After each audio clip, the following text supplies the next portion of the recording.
본 방송에서 제공하는 투자 정보는 투자 판단에 대한 조언입니다. 방송에서 제공하는 주식의 가치, 가격 상승 및 가격 하락에 대해서는 방송사에서 보장하지 않습니다. 시청자 여러분 안녕하십니까? 출발 증시와이드 2부로 돌아왔습니다. 최은정입니다. 주간 기준으로 코스피는 2%, 코스닥은 4% 지난주 하락이 나타났습니다. 하지만 지난주 말에는 금요일에는 코스피, 코스닥 모두 나란히 상승세를 나타냈었는데요. 연일 강세였던 원달러 환율이 진정이 되면서 투자자들의 불안감이 다소 완화가 됐습니다. 이번 주 국내 증시 단기 바닥을 확인하고 상승세로 전환을 할 수 있을지, 그렇다면 어떤 종목들을 싼 가격에 잡을 수 있을까요? 2부 시간은 전문가의 종목에 집중해드리는 시간입니다. 전문가들은 어떤 종목으로 수익을 내는지 잠시 뒤에 확인해 보시기 바랍니다. 지금 시각이 8시 52분을 막 넘어서고 있는데요. 오늘도 시초가 공략주부터 듣겠습니다. DB금융투자의 김현겸 주식팀장 전화 연결하겠습니다. 팀장님 안녕하세요. 예, 안녕하세요. 예, 지난주 시청자분들 참 우려감이 깊었던 한 주였는데 이번 주에는 좀 웃을 수 있었으면 좋겠습니다. 오늘 어떤 종목 보셨는지 함께 말씀 부탁드릴게요. 예, 지금 무역 전쟁 관련된 이슈가 가장 큰 것 같고요. 거기에 있어서 지금 미중 간의 무역 갈등뿐만 아니라 주말에는 EU와의 추가적인 무역 갈등 이야기가 나오고 있는 상황입니다. 일단 7월 6일 날이 이제 미중 간에 어느 정도 합의를 볼 수 있는 그 기한이라고 했을 때 그 이후부터가 이제 실적 시즌으로 들어갈 수 있는 부분, 앞으로 2주 정도는 계속해서 이런 좀 불확실성이 좀 노출될 가능성이 좀 있다라고 말씀을 드려볼 수 있을 것 같고요. 그래서 이런 무역 분쟁과 크게 관계없는 그런 섹터가 상대적으로 좀 부각을 받을 가능성이 있다라고 생각이 되고, 지난주 같은 경우는 미디어 컨텐츠 쪽이 좀 그런 분위기였고요. 이번 주부터는 중국 관련 소비 쪽도 또 그런 부분의 하나로 들어가지 않을까 생각을 하고 있고요. 그 부분에 있어서 이제 네오팜이라는 종목을 좀 말씀을 드리겠습니다. 네오팜 여러 가지 이제 화장품 브랜드를 가지고 있는 그런 회사이고요. 요새 더마 코스메틱이라는 그런 화장품 부분에서도 건강과 관련, 또 친환경과 관련된 이런 부분이 굉장히 수요가 증가가 되고 있는데요. 이 부분에 있어서 국내의 좀 대표적인 기업이라고 말씀을 드리겠습니다. 여러 브랜드 가운데 리얼베리어 같은 경우는 중국 킹킹그룹과 5년간 독점 유통 계약을 이미 체결을 한 상태고요. 상반기 수출에 들어갔고 하반기에 이것이 좀 확대될 것으로 좀 기대를 받고 있는 상황입니다. 또한 이제 보유 브랜드 중 마진율이 가장 높은 브랜드는 제로이드인데요. 이 제로이드 같은 경우는 의료 실비보험 혜택이 적용되는 MD 라인을 런칭을 하면서 이쪽으로 수요가 더 커질 것으로 예상이 되고 있고요. 또 최근에 각광을 받고 있는 이 H&B 이 채널의 입점이 확대되면서 오프라인에서도 이 네오팜의 여러 브랜드들이 노출 빈도가 커지면서 인지도 상승에 따른 효과가 좀 기대가 된다라고 말씀을 드리겠습니다. 그에 비해서는 최근에는 주가 조정이 좀 강하게 나타났는데요. 6만 원을 상회했던 동사의 주가가 현재는 56,600원, 지난주 금요일 종가 56,600원까지 조정을 받았기 때문에 오히려 지금이 좋은 매수의 기회가 되지 않을까 말씀을 드려보겠습니다. 일단 시가에 관심을 가져보시면 좋을 것 같고요. 목표가는 7만 원, 손절 라인 47,000원 말씀을 드리겠습니다. 예, 이번 주는 중국 관련 소비주로의 매기 확산이 이뤄질 수 있다라는 말씀을 주셨고, 시초가 공략주 네오팜이었습니다. DB금융투자의 김현겸 주식팀장 만나봤습니다. 고맙습니다. 네, 감사합니다. 예, 저희 라이브 매매타임 시간 갖겠습니다. 오늘 함께해 주실 전문가 나와 계신데 인사드릴게요. 벤자민 투자연구소의 신일섭 소장 오셨습니다. 안녕하세요. 네, 안녕하세요. 예, 반갑습니다. 저희 라이브 매매타임은 탑픽 종목을 선정해서 전문가의 수익을 매일매일 확인하고 있습니다. 전문가들 수익률 순위까지 공개가 되고 있는데요. 가장 최근에 신일섭 소장께서 주셨던 종목들 수익률 현황 어떨지 먼저 함께 살펴보시죠. 예, 신일섭 소장의 최근 추천주 현황입니다. 종목별로 움직임이 좀 엇갈리고 있는데요. 지난주 개별주들 낙폭이 컸었는데 그래도 소장님의 종목들은 선방하고 있다라는 느낌을 확실히 줍니다. 6월 19일 가장 최근에 주신 해마로 푸드서비스가 0.86% 수익권이고요. 6월 18일에 주셨던 대한제당 리스인 방직이 나란히 2%, 4% 수익권 내 있습니다. 자, 신일섭 소장의 수익률 탑5 종목도 함께 보시죠.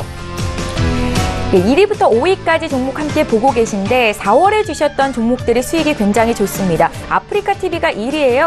56% 수익 건네 있고 이어서 애경산업, 호텔신라, 스튜디오 드래곤, 아세아시멘트까지 모두 신섭 소장님의 포트에 있는 종목인데 아프리카TV, 애경산업 모두 50% 이상 수익입니다. 자, 라이브 매매타임 전체 전문가 수익률 순위도 함께 살펴보시죠. 먼저 8위부터 4위에 이름을 올린 전문가와 종목 보겠습니다.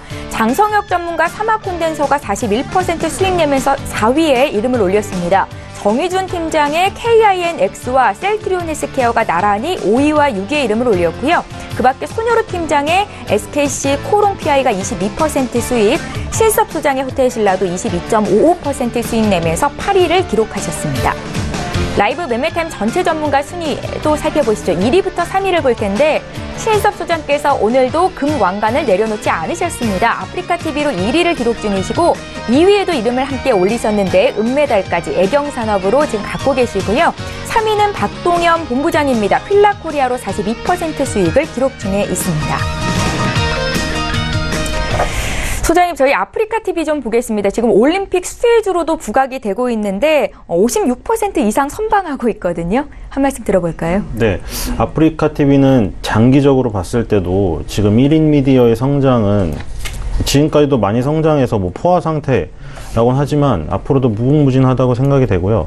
지금 뭐 공중파라던가 종편 뭐 이런 식으로 케이블 발전이 되었지만 또 넷플릭스도 들어오고 이런 상황 속에서 아프리카TV라던가 유튜브 이런 쪽의 미디어의 강세는 계속 될 것이고 발전 가능성이 엄청나게 많다고 생각이 됩니다. 지금보다도 훨씬 더 다양한 컨텐츠들을 담을 가능성이 있기 때문에 끝이 없어요. 그리고 지금 거기에 이제 많은 유저들을 확보해놨기 때문에 컨텐츠만 갖다 넣으면 되는 상황이거든요.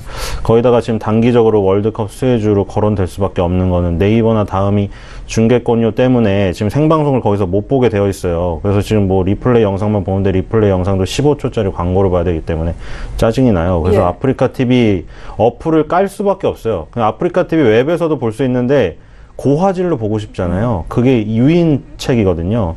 그 보는데 선수 등번호가 잘 안 보여. 너무 짜증나. 그래서 어플을 깔아야 돼요. 고화질을 보려면.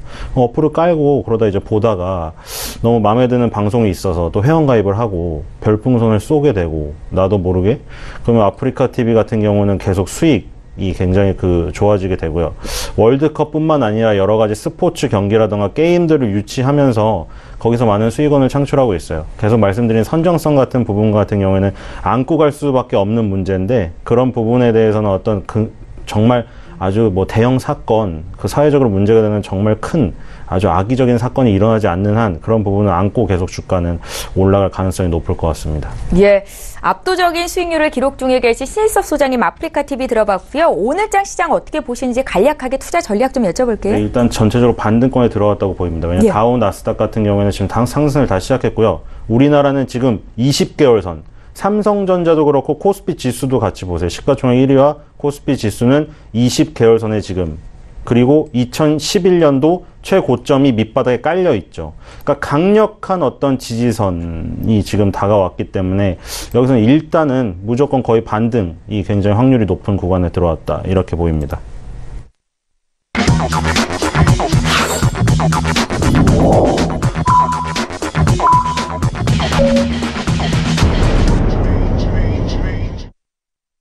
예, 6월 25일 월요일입니다. 국내 증시 이제 막 출발이 됐는데요. 코스피 코스닥 출발 분위기 먼저 보고 신섭 소장의 오늘장 추천주 공개해드리는 시간 갖겠습니다. 먼저 코스피 시장으로 함께 가보시죠.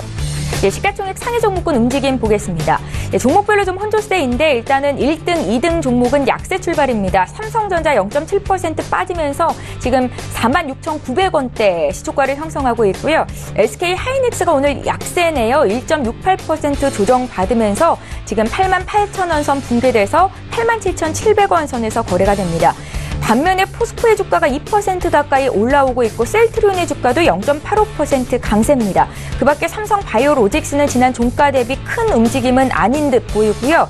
LG화학이 0.44% 상승, 네이버의 주가가 최근에 돋보이는데 바닥을 어느덧 찍고 70만 원 이상 회복해서 73만 1,000원 선까지 올라왔습니다. 전일 대비 1% 강세 움직임 나타나고 있습니다. 한국전력의 주가가 오늘도 1%대 강세인데 전기료 인상 기대감에 시가총액 10위까지 올라왔죠. 전일장 6% 급등이었고 오늘도 추가적으로 오르는 거 함께 확인하실 수 있습니다. 오늘 가장 많이 오르는 종목을 좀 봤는데 최근에 이제 증권주를 눈여겨봐야 된다라는 전문가들의 시각이 있었거든요. 삼성증권이 2% 이상 상승세를 보이고 있고 그 밖에 CJ, CGV, 신세계, 한정 KPS, S-오일 등등의 종목이 1에서 2%대 강세입니다. 지수 움직임 살펴드릴게요. 네, 오늘 양지수의 움직임이 좀 엇갈리면서 출발이 됐습니다. 코스피는 하루 만에 다시 하락 전환인데요. 전일 대비 0.27% 하락한 2,350으로 시작이 됐고 반면에 코스닥은 강세 출발입니다. 0.14% 올라오고 있는데 이틀째 상승이고 830선 회복을 했습니다. 코스닥도 시가총액 상위 종목군 움직임 보겠습니다. 지난주 금요일에는 대부분의 시총 상위 종목들이 오름세였는데요. 오늘도 1위부터 5위권에 있는 종목 중에서 메디톡스를 제외하고는 강세 출발이 됐습니다. 셀트리온 헬스케어와 신라젠의 주가가 나란히 1% 상승 출발이고 CJ ENM과 바이로메드도 강보합으로 출발이 됐습니다. 6위부터 10위권 내 종목 더 살펴보시죠.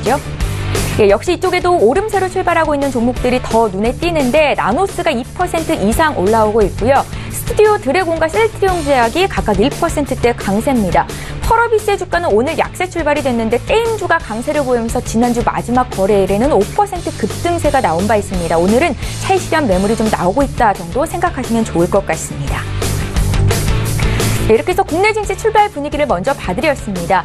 자, 지금 저와 함께 얘기를 나눠주신 신일섭 소장께서는 국내 증시 이번 주 반등권에 들어올 수 있다라고 조언을 하셨는데 수익률이 너무나 압도적이시기 때문에 오늘 어떤 종목을 선별해 오셨을지 기대가 되거든요. 종목 좀 봐주세요.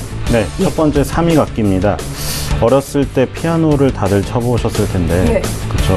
어머니가 시키시잖아요. 그래서 영창 피아노 아니면 삼익 피아노 둘 중에 하나 였을 거예요. 저도 기억에 3위가 아니면 영창이었는데 어쨌든 피아노를 막 치다가 나중에 그 중고로 팔잖아요. 이제 그 학교를 가고 이러면 피아노를 전문적으로 하는 아이들 빼고는 사실 초반에 그냥 그 좀 취미 아니면 어머니가 시키셔서 하기 때문에 했는데 다 팔게 돼요. 그래서 중고로 팔게 되죠.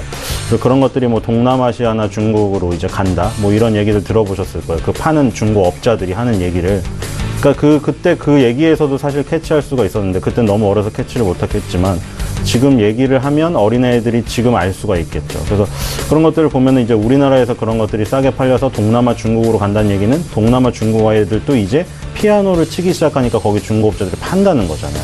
그때 벌써 변화가 일어나고 있었던 거예요. 벌써 우리나라에서는 피아노가 이제 뭐 다들 치고 있었지만 사실 그 이제 우리나라보다 좀 뒤쳐져서 이제 따라오는 나라들은 이제 그게 이제 고급 어떤 그 사교 분야라든가 이런 그 교육이기 때문에 나중에 따라오는 부분이었죠. 1958년에 삼익악기는 설립이 되었어요. 우리나라는 되게 일찍 시작을 했죠. 피아노라든가 기타 등을 생산을 합니다. 근데 인도네시아 법인에서 주로 생산을 합니다. 지금 우리도 마찬가지고 다 마찬가지죠. 우리나라에서 생산하기는 어려워요. 우리나라 인건비는 엄청 올랐기 때문에. 그리고 이제 중국으로 다 빠졌었죠. 근데 이제 중국도 올랐죠, 인건비가. 그러다 보니 다 어디로 갔어요. 막 엘살바도르니 에콰도르니 뭐 인도네시아 이런 쪽으로 생산법인은 사실 다 옮겼잖아요. 의류업체들도 그렇고 이런 삼익악기도 마찬가지입니다. 거기가 인건비가 싸기 때문에 어쩔 수 없는 선택이에요. 살아남기 위해서. 그래서 국내를 그 인도네시아 법인에서 생산한 이 악기들을 국내에서 판매를 하거나 아니면 해외 현지 법인을 통해서 중국, 독일, 미국의 국가에 수출을 합니다. 그래서 삼익악기는 뭐 이름에도 사실 너무나 나와 있고 우리가 익히 생활 속에서 알고 있는 사업을 하는 기업이에요. 근데 이제 주식시장에서는 우리가 지금 집에 삼익 피아노나 영창 피아노가 있는 그리고 뭐 백화점 매장에 나가봐도 뭐 피아노가 이제 전시되고 한 번씩 퉁퉁 쳐보는 그렇게 가까운 거랑은 조금 그 차별화되게 주식시장에서는 그렇게 관심이 좀 덜한 종목이죠, 사실. 주도주는 아니에요, 그 시장에. 근데 이제 지난 4월 25일날 삼익 면세점 철수 공시가 나왔어요. 되게 의아하죠. 왜 삼익악기, 삼익 피아노를 만드는데 면세점 얘기가 나오냐. 삼익이 면세점에 손을 댔죠. 그때 면세점 대란 일어났을 때 뭐 신세계니 롯데니 뭐 신라 정말 경쟁이 펼쳐지면서 도대체 누가 발표가 나기 전에 누가 날 것이냐. 그래서 뭐 그때 뭐 하나 갤러리아가 하나 따내서 하나 갤러리아 바로 상한가 갔는데 뭐 그것도 얘기가 많았죠. 미리 상한가를 갔다. 준비를 하고 있었다. 근데 어쨌든 그거는 이제 뭐 모르겠어요. 세력들이 하는 거기 때문에 모르겠는데 어쨌든 그만큼 면세점이 정말 대형 이슈였습니다. 그래서 그때 대형이랑 중소형이랑 따로 모집을 했죠. 당연히 상대가 안 되죠. 신라랑 롯데랑 신세계랑 뭐 삼익이나 이 SM 면세점, SM 엔터테인먼트 면세점 아닙니다. 이거 하나투어가 하는 면세점이죠. 근데 그런 면세점들이 같이 경쟁할 수는 없죠. 왜냐면 롯데는 소공동에서 오래 했고 면세점을 터줏대감이고, 요즘에 신라 면세점에 이어서 이제 신세계가 뛰어들면서 3파전 양상이 벌면서 그 신세계 인터내셔널 같은 그런 그 업체는 지금 주가가 막 말도 안 되게 올라가고 있어요. 거기 이제 신세계 의류들이 들어가기 때문에. 근데 이제 면세점이 그만큼 대박을 친다, 황금알을 낳는 거의 다 해서 대형이랑 중소형을 따로 모집을 했는데, 삼익은 중소형에서 따로 이제 그 신청을 해서 합격이 되었어요. 근데 이제 제1 인천공항에 다 들어갔죠. 근데 아시다시피 지금 제2 인천공항 해외여행 가실 때 이제 잘 가야 되잖아요. 1 인천공항 말고 2 인천공항에서 출발하는 게 많기 때문에. 왜냐면 그 대한이나 아시아나 같은 경우에 이미 제2 인천공항을 다 옮겼잖아요. 좋은 데로.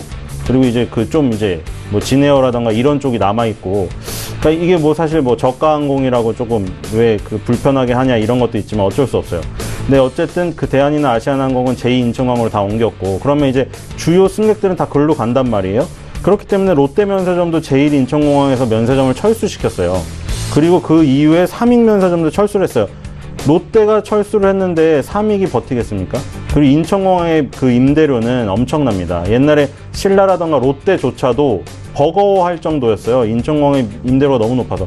우리가 건물주들을 보고 조물주 위에 건물주라고 하잖아요. 그리고 여러분들 아시는 뭐 연남동이라던가 뭐 경리단길, 뭐 그 이전에는 뭐 그 로데오 거리, 압구정 로데오 거리, 그리고 요즘에 뭐 새로 생긴 샤로스길, 뭐 이런 데 보면은 굉장히 뭐 아기자기하고 뭐 이런 그 가게들이 처음에 많이 있고, 근데 이제 그 사장님들이 이제 본거지에서 옮긴 거죠. 임대료 때문에. 그래서 이제 거기가 또 흥행을 해가지고 막 SNS 올라오고 난리가 나니까 거기 또 이제 임대료가 엄청 폭풍처럼 올라가요. 그래서 뭐 사회적인 문제도 지금 많이 생겼잖아요.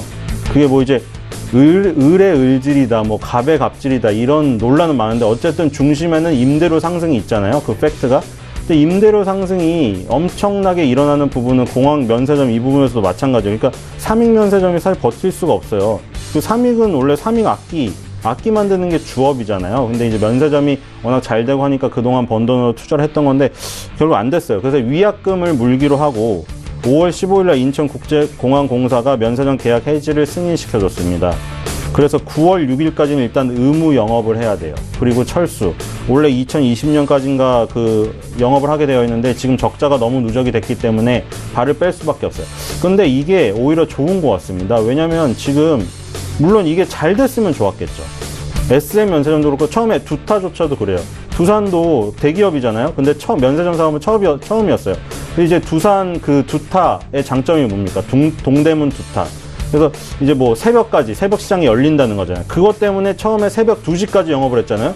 면세점인데. 그래서 막 그거를 뭐 송중기, 뭐 송송 커플 막 내세우면서 야, 우린 면세점인데 새벽 2시까지 하는 면세점이다. 이렇게 대대적인 홍보를 했지만 사실 힘들었어요. 두산조차도. 그래서 지금 새벽 2시까지 안 하잖아요. 두타 면세점도. 그러니까 지금 중소 SM이나 삼익은 더 얼마나 힘들겠어요. 그 대기업들도 그런 황금알을 낳는다는 그 면세점 사업에 뛰어들었지만 탁월한 성과를 거두기에는 역부족이라는 걸 다들 느꼈기 때문에. 그래서 결국에는 뭐 롯데, 신세계, 신라 이 세 개가 지금 결국에는 마지막으로 살아남는 부분이 될 것 같아요. 그래서 어쨌든 삼익악기는 이 본업이 아니었기 때문에 이거를 빨리 접은 게 잘한 것 같습니다. 그래서 이런 거 접은 것들이 오히려 그 주가의 그 향방에 좋지 않을까. 악재를 빨리 떨쳐낸 게 제 생각엔 잘한 것 같아요. 네. 그리고 삼익악기는 지금 전체 매출의 80%를 중국이 차지하고 있습니다. 중국 비중이 엄청나게 높아졌죠. 아까 말한 대로 뭐 지금 인도네시아 법인에서 생산해서 세계로 수출한다고 했는데 미국, 독일도 수출하지만 지금 그 중국 쪽이 지금 가장 큰 시장인 게 매출에서 나오고 있고요. 그리고 중국의 자일러 센터라는 거를 세운다고 해요. 자일러는 독일의 브랜드예요. 그래서 이제 삼익의 브랜드가 아니고 중국에서는 삼익 피아노가 아니고 자일러 피아노를 파는 거예요, 지금. 근데 자일러 센터는 뭐냐면 중국 피아노 강사를 초빙해가지고 음악 연주 공간을 제공하는 센터예요, 그냥. 뭐 그 대교가 뭐 이러닝 센터 만든 거 그런 거예요. 현지 피아노 학원들과 연계시켜주는 역할도 합니다. 그래서 지금 이 삼익악기가 지금 보니까 그 원래 본업으로 돌아가서 자기가 잘하는 분야에 더 투자를 하려는 모습을 지금 확실히 보여주고 있죠. 네. 이게 나요. 물론 예전에 화장품 뭐 인기 있을 때 다른 사업을 하다가 화장품을 손대서 대박이 나서 회사가 아예 사명까지 변경되고 매출도 거기서 이제 폭발적으로 나오고 이래서 성공한 케이스도 있는데, 지금 면세점 사업은 사실 안 좋았어요. 임대료 부담도 그렇지만 사드 보복 여파가 그대로 미치면서 지금 대형 면세점조차도 완전 확 줄었었어요. 사실 롯데 소공동 빼고 다 그랬어요. 신세계 본점 면세점조차도 사람이 텅텅 비어 있는 상태였거든요. 근데 지금 조금 낮았다고 하지만 지금 굉장히 버티기 힘들 겁니다. 그래서 어쨌든 그걸 접었고 본업에 더 치중을 하기로 했고, 중국에서 지금 뭐 악기를 팔다가 이제 교육 사업까지 연계해서 자이로 센터 이런 것들을 하기 때문에 이런 부분의 스토리가 다시 살아날 지금 가능성이 있어요. 그래서 그런 부분 때문에 면세점 사업에 손을 대고 나서 2015년 7월달 이후에 주가가 3분의 1 토막으로 주저앉았거든요. 근데 지금 보시면은 2005년도, 6년도, 2011년도, 12년도, 그리고 지금 세 번의 그 큰 기간 13년 동안에 보면은 2,600원에서 2,700원, 그 3,000원 부분 있죠. 그 부분이 항상 고점이었어요. 지금 보면은 그 고점에 지금 딱 걸쳐 있는데 그 스토리도 지금 딱 걸쳐 있는 거예요. 면세점 사업을 접고 다시 본업에 지금 집중하기로 한.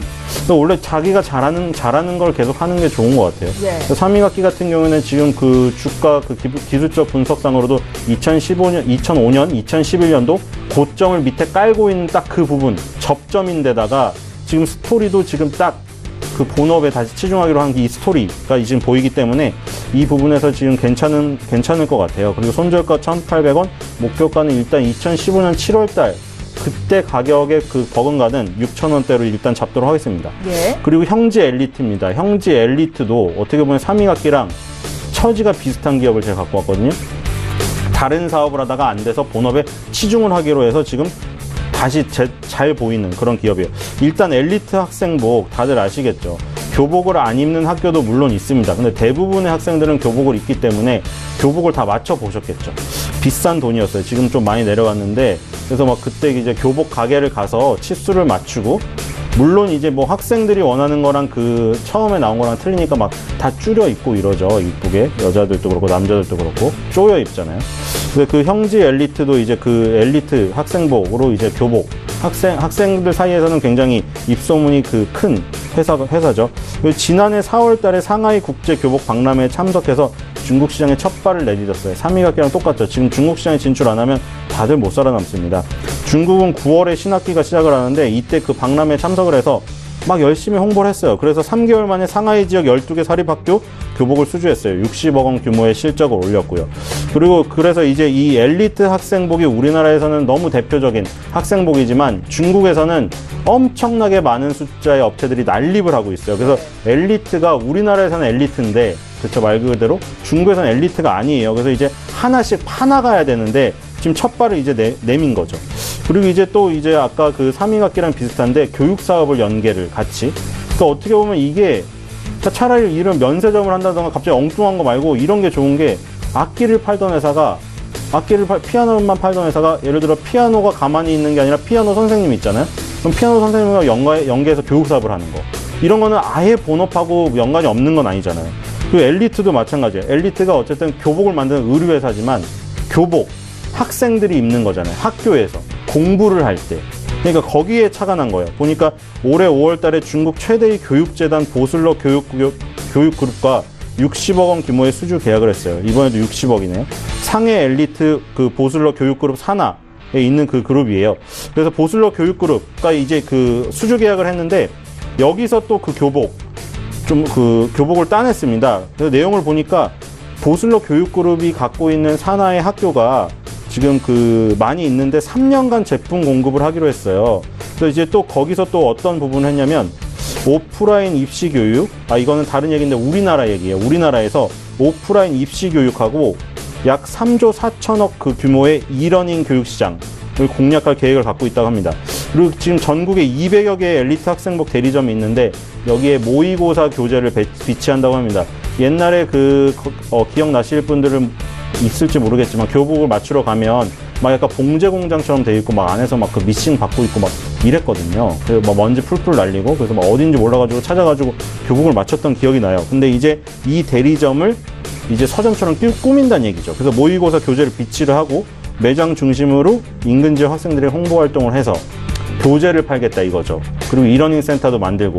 그러니까 어떻게 보면은 완전 연관이 없는 건 아니에요. 교복을 만들던 의류회사지만 교복이 학생 위주로 지금 판매되는 거기 때문에, 그리고 학교를 중심으로 되어 있기 때문에 거기서 모의고사 교재를 팔고 이러닝 교육센터까지 확대를 시키는 이런 계획을 갖고 있어요. 그래서 형제 엘리트도 지금 마찬가지예요. 에스콰이어라는 업체를 아실 거예요. 에스콰이어를 인수를 한 뒤에 잘 안 됐어요. 여성복인데. 예. 아시다시피 가두 매장도 많이 있다가 많이 없어졌잖아요. 그리고 에스콰이어 어렸을 때는 집안에 뭐 한 벌씩 있었는데 요즘 없어요. 그래서 그런 사업들이 다 잘 안 됐어요. 그러다 보니 이제 교복 사업으로 다시 집중을 하자 이런 거죠. 그러니까 지금 스토리가 비슷해요. 그런 에스콰이어를 에스콰이어에 손대고 여러 가지 여성복 의류 브랜드를 흡수합병해서 키우려고 했지만 잘 안 돼서 적자만 봐서 지금 사실 그 부분을 많이 줄이고, 적자된 부분을 많이 줄이고 교복 사업 처음으로 돌아가서 백투더 베이직이죠. 거기서 다시 시작하자. 그래서 지금 다시 시작하는 지금 상황이에요. 그래서 이것도 마찬가지로 2016년도에 13,500원까지 갔었는데 지금 4,000원까지 빠져 있어요. 그래서 지금 4,000원까지 빠진 게 2017년 최저점이거든요.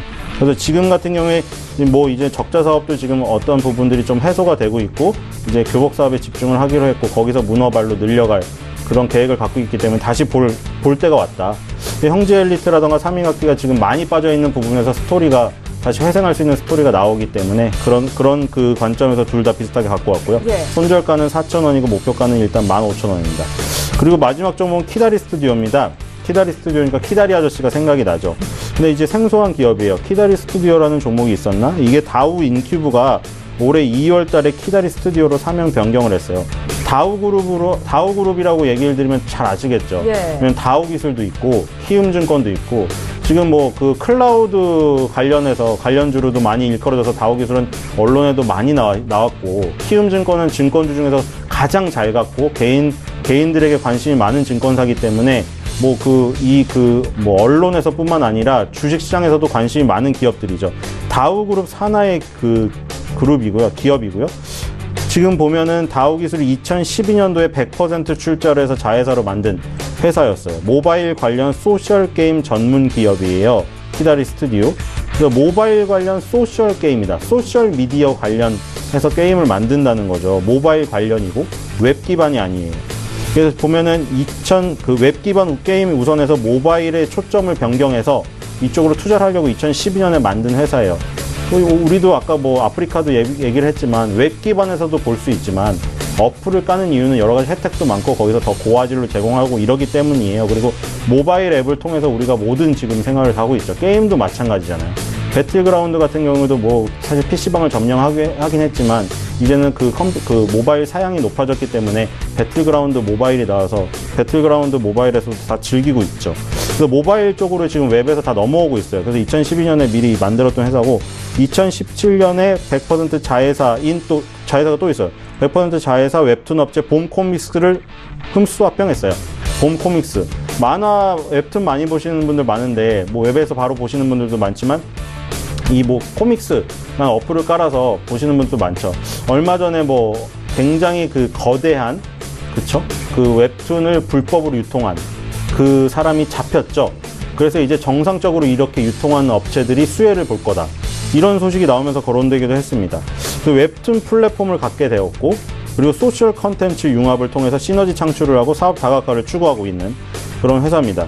그래서 지금 소셜 컨텐츠, 그러니까 아까 뭐 아프리카도 마찬가지인데 SNS를 통해서 소셜 미디어, 소셜 컨텐츠 이런 부분들이 되게 확대되고 있고 모바일 환경이 주력이 되고 있고, 그러니까 지금 이 그 소셜 컨텐츠를 통해서 뭐 여러 가지 사업을 할 수가 있고요. 소셜 게임 해서 지금 소셜에서 다 즐기는 거죠.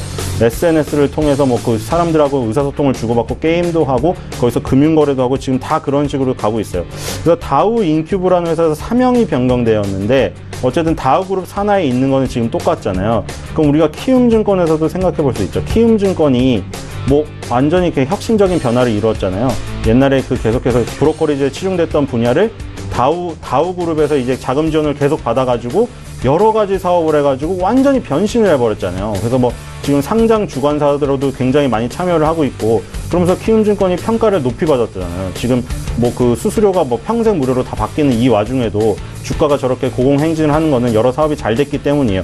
그러면 여기서 볼 수 있는 게 키움증권도 그렇게 도움을 받았다면 키다리 스튜디오도 마찬가지죠. 키다리 스튜디오 혼자 한다면 좀 역부족일 수 있지만 다우그룹 산하에 있기 때문에 여러 가지 기술력이 있단 말이에요. 그런 것들을 지금 기반으로 해서 키다리 스튜디오가 펼치는 이 모바일 관련 소셜 게임, 그리고 뭐 소셜 컨텐츠, 이런 부분의 서비스에서 확대에 굉장히 도움을 받을 여지가 있다. 그래서 어쨌든 대기업 우산 하에 있는 게 굉장히 도움이 될 거다, 이런 생각이 들고요.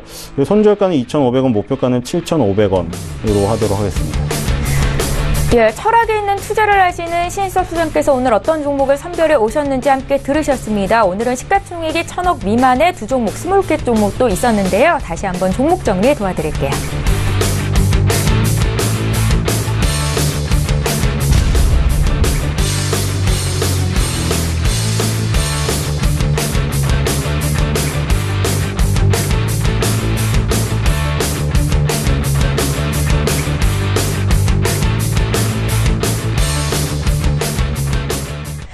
예, 이어서 라이브 매매타임 분단이 선정한 추천주 리뷰 듣고 오늘장 전략 세우는 시간 갖겠습니다. 전체 전문가 수익률 순위에서 오늘 4위를 기록한 전문가이신데요. 청개구리 투자클럽의 장성혁 전문가 전화 연결하겠습니다. 전문가님 안녕하세요.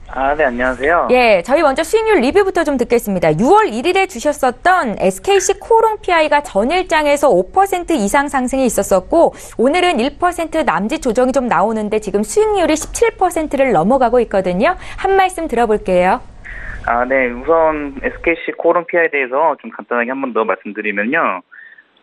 동사의 PI 필름 시장은 이제 적용처가 이전보다 지속적으로 더 확장되고 있다는 점이 성장의 매력 중 하나로 볼 수 있을 것 같습니다. 최근 3년간 방열 시트 시장이 열리면서 성장했다면 앞으로는 이제 올 연말부터 개화될 플렉시블 OLED가 새로운 동사의 먹거리가 될 것으로 판단되며 여기에 추가적으로 이제 5G 통신 장비라든지 이제 전기차 등이 역시 새로운 수요처가 될 것으로 전망됩니다. 그뿐 아니라 동사는 우선 발빠른 증설을 통해서 세계 1위 업체로의 위상을 강화하고 있는 상황인데요. 올해부터 2020년까지 생산 능력을 매년 600톤씩 증설할 계획을 갖고 있으며 이 계획대로 진행된다면 17년 말 그러니까 작년에 2,700톤의 이제 캐파가 2020년까지 이제 4,500톤까지 확대될 것으로 예상되고요. 이제 다가올 2분기 실적 시즌에 동사는 역시 성장을 이어갈 가능성이 높다고 판단됩니다. 우선 주 원재료인 PMDA의 가격이 전년 대비 이제 45% 정도 상승한 상황에서도 동사 실적 영업이익의 20%대 중반 영업이익률을 유지하고 있다는 점은 역시 긍정적인 것으로 볼 수 있고, 이는 PI 필름의 타이트한 수급 상황이 지속되면서 원가 상승분을 판가에 반영할 수 있는 영업 환경이 갖춰졌기 때문인데요. 이에 따라 동사는 올 초 전 제품의 판가를 10% 인상한 바 있으며, 원재료 가격 동향으로 예상해보면 하반기 추가 인상 가능성이 있기에 실적에 역시 긍정적 영향을 지속적으로 줄 가능성이 높다고 판단됩니다. 이에 따라 SKC 코오롱 PI 동사는 지속적으로 관심을 갖고 볼 필요가 있다고 판단되고, 현재 좀 미중 무역 분쟁으로 인하여 변동성 장세가 진행되고 있다는 점을 봤을 때 오늘 조금 전주 금요일에 상승 이후에 지금 눌림을 좀 받고 있는 타이밍 공략 가능하다는 의견 드리겠습니다. 예, 지금 시점도 매수가 가능하다라는 말씀이신 거죠? 저희 SKC 코오롱 PI부터 리뷰 들어봤고요. 오늘은 어떤 종목 보셨습니까? 네, 오늘 추천드릴 종목은 이제 더 좋은 비전을 좀 들고 왔습니다.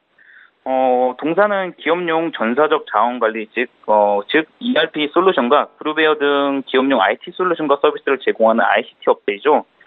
동사는 국내 중소 및 중견 기업용 ERP 시장에서 가장 많은 고객사를 보유하고 있고요. 점진적으로 이제 고객과 상품군을 확대하며 지난 3년간 연평균 14%대의 매출 성장과 약 한 36%의 영업이익 성장률을 기록하였고요.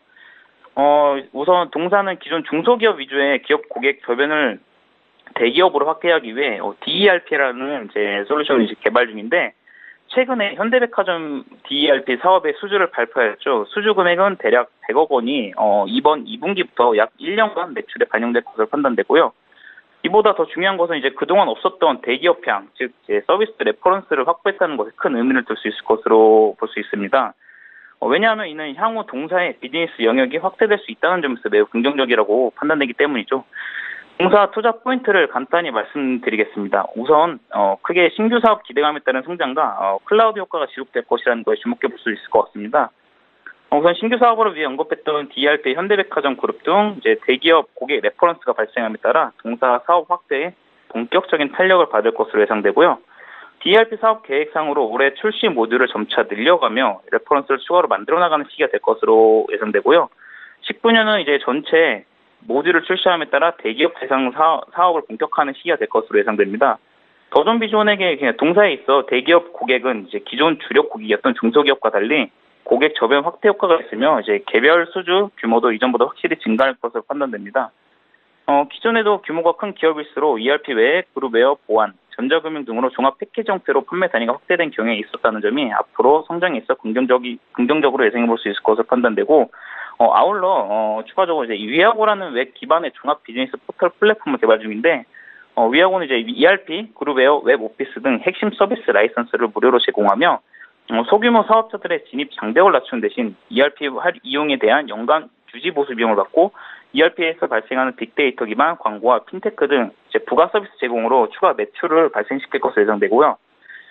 이용자에게는 무료로 서비스를 제공한 대신 이제 서비스 이용 과정에서 발생한 정보를 외부 광고주나 사업자에게 제공하여 매출을 발생시키는 구조는 좀 글로벌 기업으로 보면 이제 구글, 페이스북 등 글로벌 인터넷 플랫폼에서 보편적으로 사용하는 사업 방식이죠.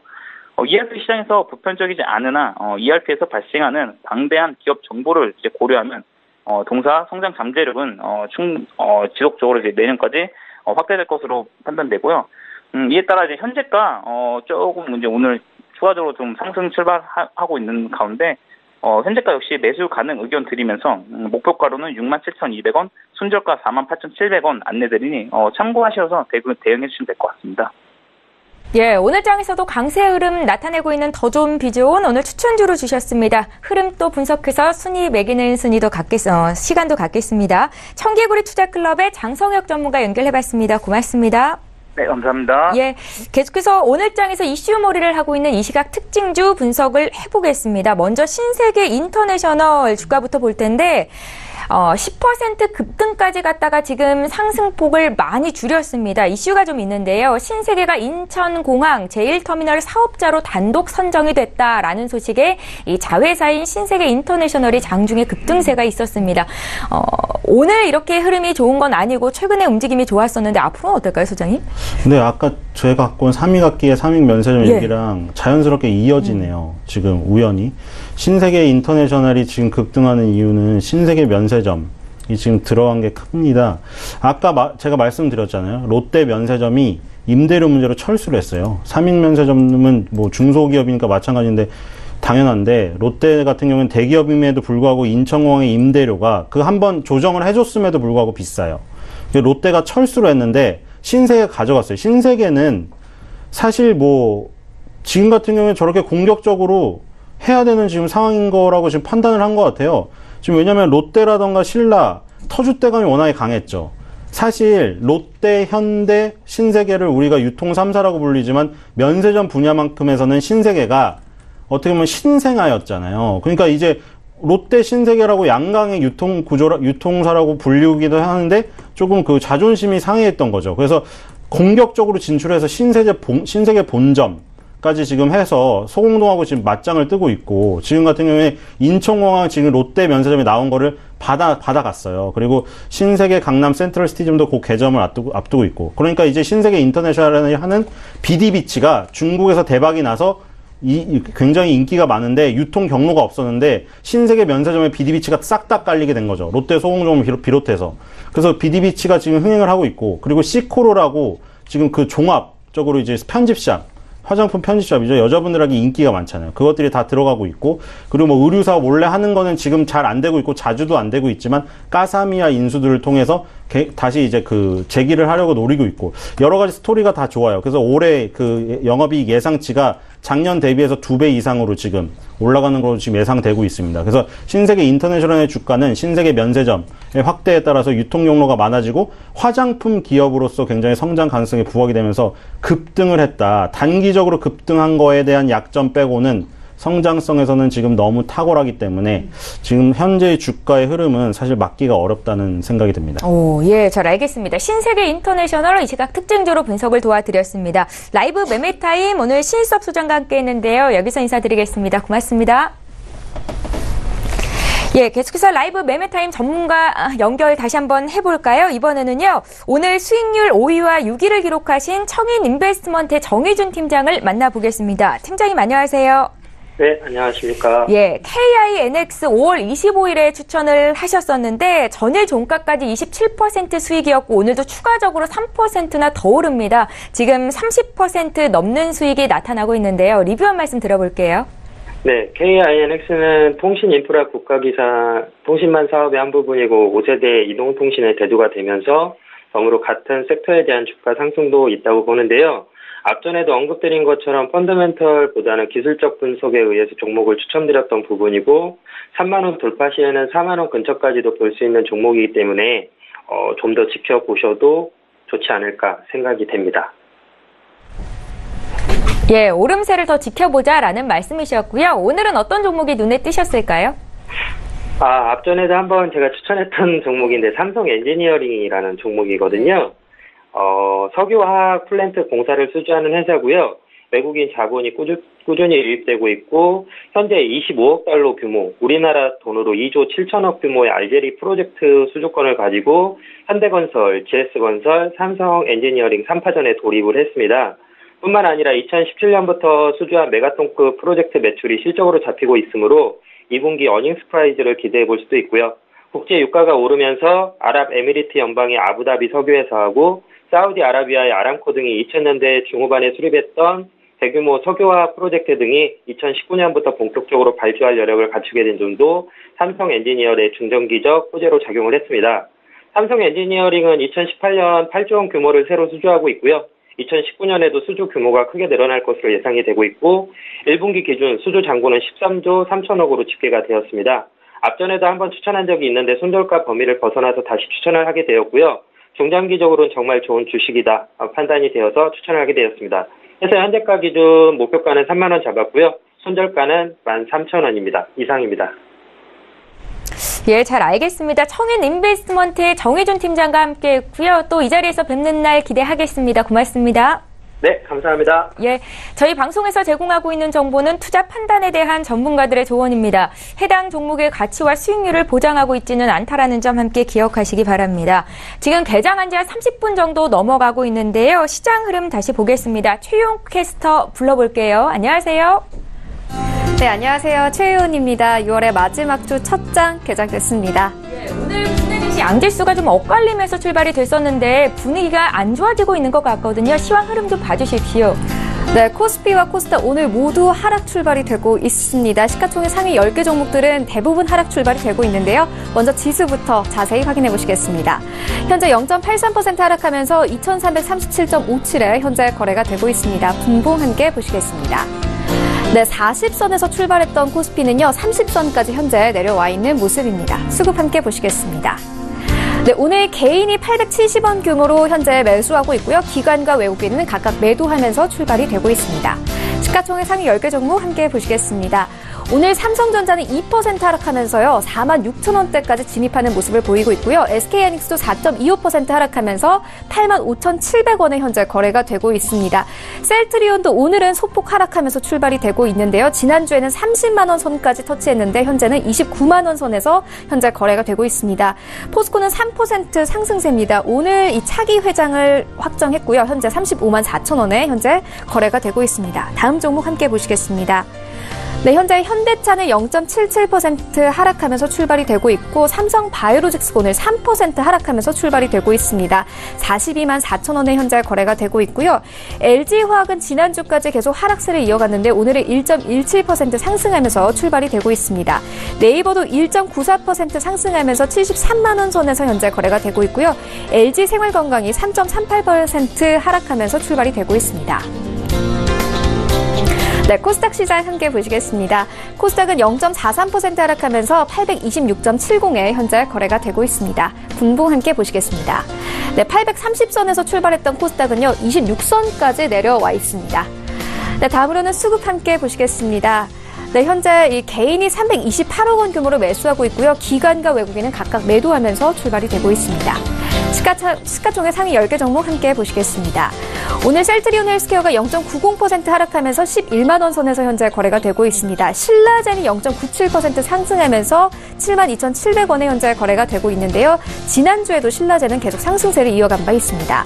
메디톡스는 0.95% 하락하면서 73만 원 선에서 현재 거래가 되고 있고요. CJENM과 바이로메드 모두 오늘 하락 출발이 되고 있습니다. 다음 종목 함께 보시겠습니다.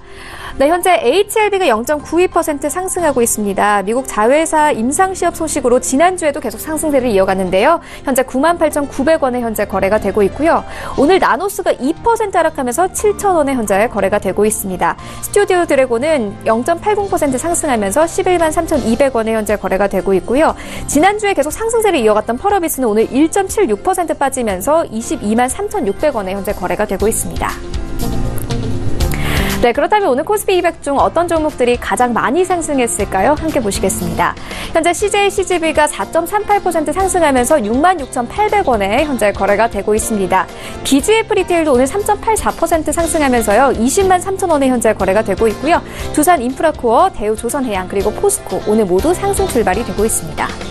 네, 그렇다면 오늘 코스피 200 중 어떤 종목들이 가장 많이 하락했을까요? 함께 보시겠습니다. SK하이닉스가 4% 하락하면서 85,700원에 현재 거래가 되고 있습니다. 한일시멘트도 오늘 4% 하락하면서요. 144,000원에 현재 거래가 되고 있고요. DB하이텍, 대웅제약, 그리고 롯데정밀화학 오늘 모두 하락 출발이 되고 있습니다. 네, 그렇다면 오늘 시장에서 가장 뜨거운 관심을 받고 있는 종목들에는 어떤 것들이 있을까요? 1위부터 함께 보시겠습니다. 1위는 삼성전자입니다. 2위부터는 현대로템, 3위는 마니커, 4위는 대하TI, 5위는 SK하이닉스, 6위는 셀트리온, 7위는 네이처셀, 8위는 내추럴앤도텍입니다. 1위 삼성전자 자세히 보시겠습니다. 삼성전자 2분기 영업이익은 실적 부진으로 전분기 대비 감소할 것으로 전망되고 있는데요. 디램 가격 상승폭은 축소되고 낸드 플래시의 가격 하락폭은 확대될 것으로 예상되고 있습니다. 이렇게 반도체 실적 성장세가 둔화돼 어닝 모멘텀이 약화될 전망인데요. 현재는 1.90% 하락하면서 46,350원에 현재 거래가 되고 있습니다. 네, 3위 마니커 자세히 보시겠습니다. 마니커가 CJ제일제당을 대상으로 3자 유상증자를 실시한다고 밝힌 가운데 악화된 재무구조 개선에 대한 귀추가 주목되고 있습니다. 지난주에는 상한가를 기록하며 마감하기도 했는데요. 또 월드컵 수혜주인 마니커는 지난주 매출 상승이 예상되면서 상승세를 이어가기도 했습니다. 현재는 2.46% 하락하면서 1,585원에 거래가 되고 있습니다. 네, 6위인 셀트리온 자세히 보시겠습니다. 셀트리온은 2분기 단일 판매와 공급 계약이 늘어나 최대 매출을 달성한 것으로 전망이 되고 있습니다. 최근 셀트리온은 계열사인 셀트리온 헬스케어와 1,446억 원 규모의 바이오시밀러 항체 의약품 판매 계약을 맺었다고 공시를 통해 밝혔습니다. 네, 셀트리온은 현재 변동 없이 29만 5,500원에 거래가 되고 있습니다. 네, 지금까지 시장 소식 알려드렸습니다. 최윤이었습니다.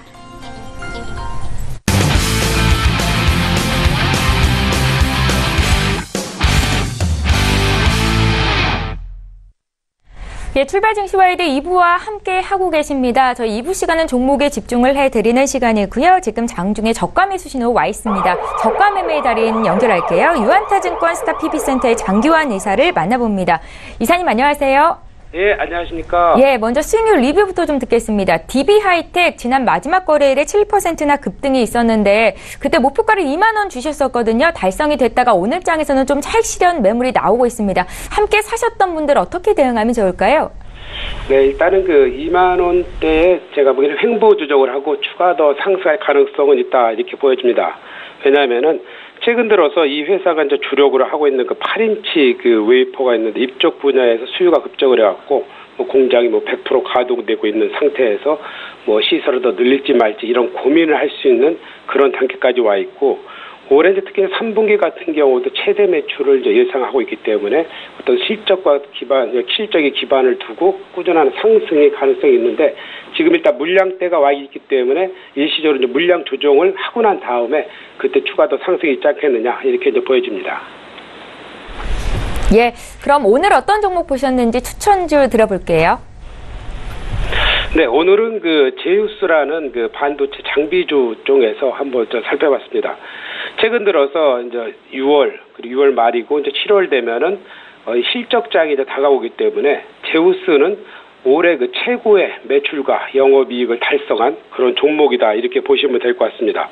왜 그러냐면은 반도체 세정장비 쪽에서 한 1,900억 정도 매출하는데 이쪽 분야에 지금 현재 그 하이닉스, 삼성전자에서는 한 1,500억 이상을 하는데 하이닉스에서는 약간 이제 실적이 한 350억 정도 이렇게 하고 있습니다. 근데 이 분야에서 하이닉스 쪽에 올해 이제 4분기까지 또 내년 초까지 해서 대대적으로 이제 캐파를 증설하기 때문에 그거에 대한 수혜가 지속적으로 늘어나면서 실적이 증가되는 거고 이것뿐만 아니라 디스플레이 장비 쪽 그리고 이제 디스플레이 같은 경우 중국 쪽에서의 어떤 수주가 많이 늘어나면서 꾸준한 실적이 계속적으로 이제 증가될 수 있는 이런 회사입니다. 최근 들어갖고 한 2년, 3년 정도 이상을 조정받았기 때문에 어떤 일정 정도 2만 원을 상향 돌파하면은 추가 상승도 엿볼 수 있는 이런 종목이기 때문에 최근 들어서 조정을 아주 잘 받고 있습니다. 그래서 저가 매수가 가능하다 이렇게 이제 판단을 드리는 거고요. 그래서 매수가를 17,200원, 목표가를 22,000원, 손절가를 16,500원 이런 가격 전략으로 하시면은 아주 좋은 종목이 아니겠느냐 이렇게 판단을 드리겠습니다. 예, 제우스에 대한 투자 의견 들어봤습니다. 고맙습니다.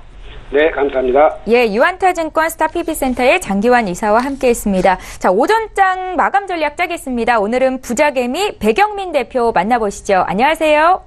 네, 안녕하십니까. 부자개미 배경민입니다. 예, 반갑습니다. 오늘 시장 흐름 어떻게 보고 계십니까, 대표님? 네, 그 주말에 이제 미국 시장도 그 혼조세가 나왔기 때문에 우리 시장도 오늘 하방을 확인하는 그런 흐름으로 이제 전개가 되고 있다.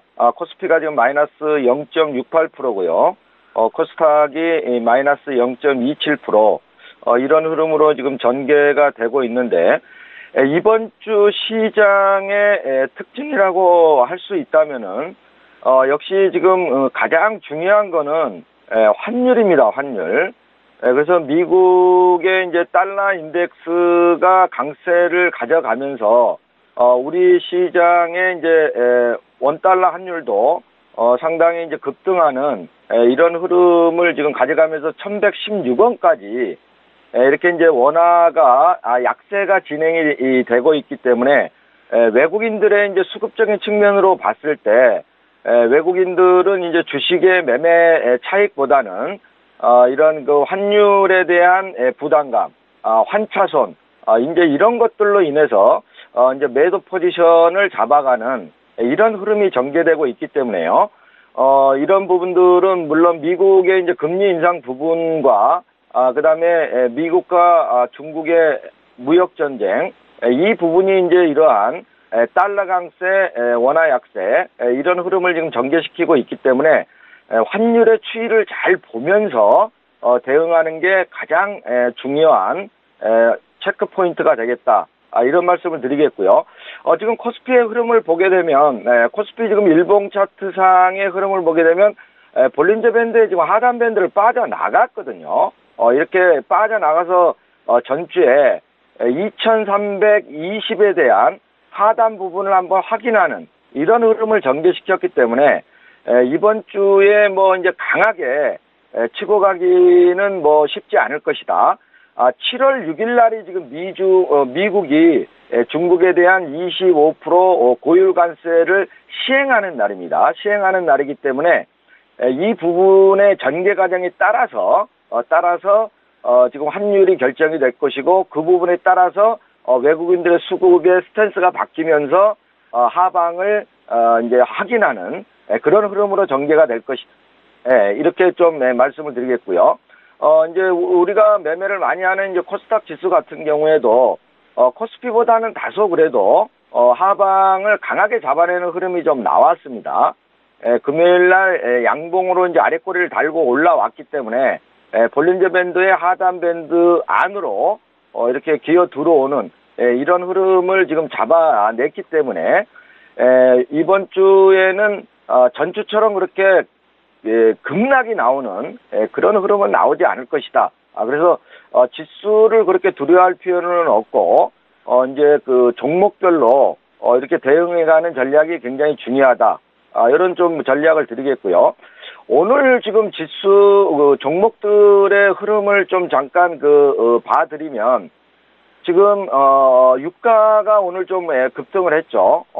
WTI 유가가 급등을 하면서 전반적으로 시클리컬 업종들, 그러니까 조선주라든지 그다음에 철강주, 건설주 이제 이런 것들이 치고 올라오는 이런 흐름으로 전개가 되고 있거든요. 그래서 이제 이런 것들이 주도적으로 뭐 시세를 분출하면서 이렇게 시세를 내기는 그렇게 쉽지가 않다. 이런 측면으로 좀 접근을 해야 되기 때문에 여전히 제가 그 전략을 드렸던 대로 대형주보다는 중소형주 쪽으로 역시 접근을 해가지고 그 수익률 게임을 하는 게 훨씬 유리하다. 이런 말씀을 다시 한번 확인을 해드리겠고요. 지금 남북 경협주의 움직임을 한번 제가 좀 봐드리면 지금 남북 경협주 같은 경우에는 지금 이번 주에도 상당히 이슈가 좀 많습니다.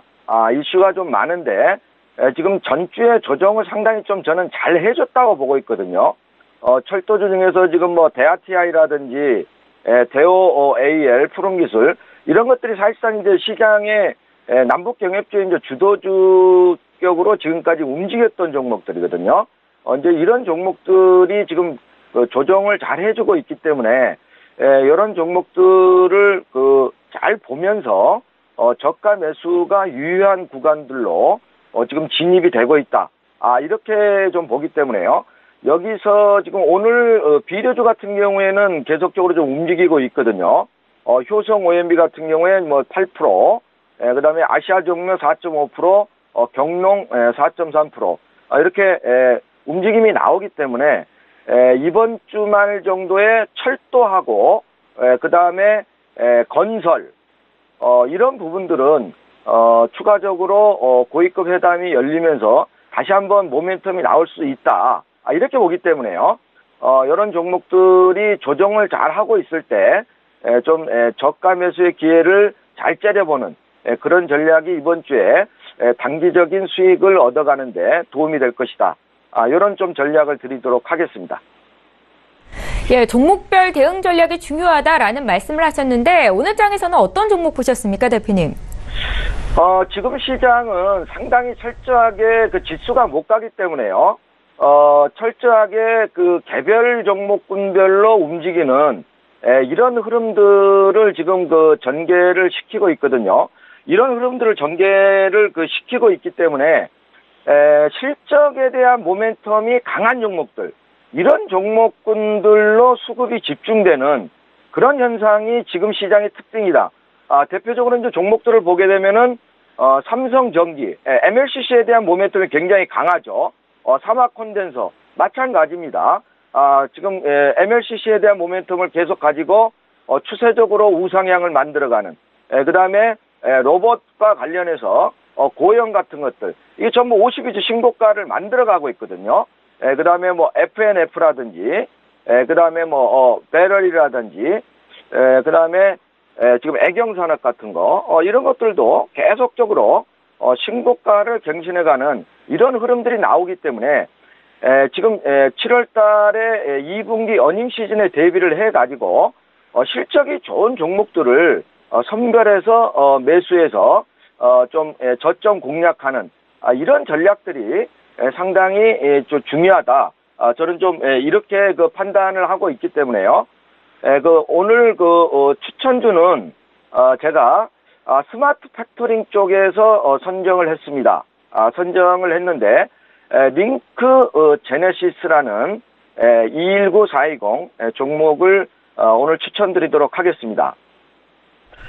이제 동종목 같은 경우에는요, 지금 스마트 팩토리 쪽에 속해 있는 그런 이제 종목에 해당이 되는데, 동종목 같은 경우에는 올해 매출이 지금 149억에 영업이익이 37억 정도를 예상합니다. 영업이익률이 한 25% 정도 나오는 아주 수익성이 우량한 그런 기업인데요. 공장 자동화 분야에 저희가 지금 링크 제네시스에 대한 의견을 듣고 있는데 시간이 많이 부족해서요. 매수가와 손절가 정도만 좀 알려주시겠어요? 네네, 그러도록 하겠습니다. 자, 오늘 지금 9,500원 정도 하고 있는데요. 현재가 매수하시고요. 목표가는 14,000원, 손절가는 8,100원을 제시해드리도록 하겠습니다. 주가 움직임 보고 다음 주 이 시간에 또 리뷰 듣는 시간 가겠습니다. 지금까지 부자개미 백영민 대표와 함께했습니다. 고맙습니다. 네, 감사합니다. 예, 앞서 전문가께서도 말씀을 하셨다시피 오늘 원달러 환율의 움직임이 중요할 듯 보입니다. 진정되는가 싶었던 원달러 환율이 오늘 또 급등하면서 7개월 내 최고가를 경신하고 있는데 수급 상황을 불안하게 하고 있습니다. 때문에 오늘 국내 증시 양지수가 약세 움직임 나타내고 있는 거고요. 시장 흐름 잘 보십시오. 저희는 내일 이 시간에 또 오겠습니다. 고맙습니다.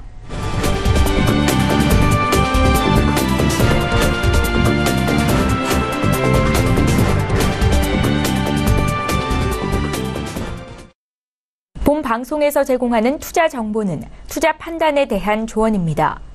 방송에서 제공하는 주식의 가치, 가격 상승 및 가격 하락에 대해서는 방송사에서 보장하지 않습니다.